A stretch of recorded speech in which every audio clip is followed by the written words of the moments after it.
आने वाले लक्ष्मण जी कहते है कैसा, मैं बुलाता हूँ ये आता नहीं। लेकिन भगवान जो है कहते हैं कि भाई तुम्हें क्यों नहीं आ रहे हो तुम।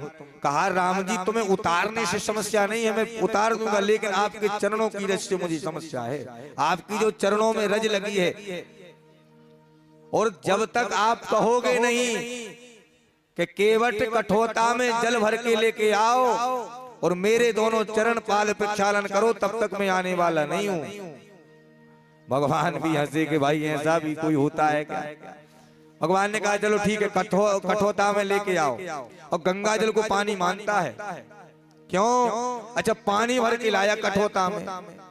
अरे ये गंगा जी तो भगवान की पाद प्रक्षालन रूपी गंगा जी है, ब्रह्मा जी ने ही तो पाद प्रक्षालन किया।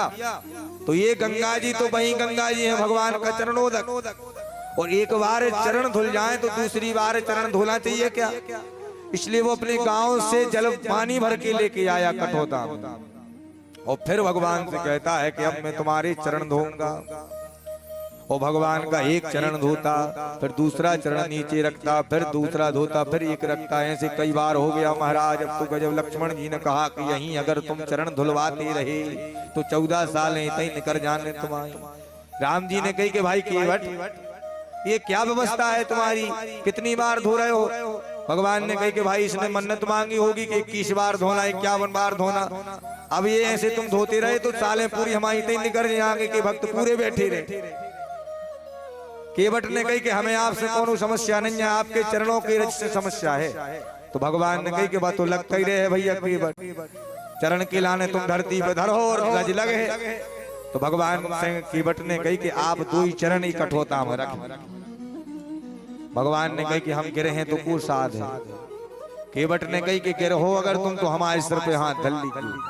ब्रह्मांड को जो साधने वाला है आज केवट कहता है कि मुझे साध लेना तुम गिरो अगर तो। अब तो भगवान ने दोनों कठोता में चरण रखी और भगवान के सुंदर सुंदर पाद प्रक्षालन कर रहा है केवट। भगवान हिले तो भगवान ने सिर पकड़ लिया केवट का। सभी देवता कहते हैं कि केवट के समान सुखकारी कोई नहीं हो सकता है संसार में, सौभाग्यशाली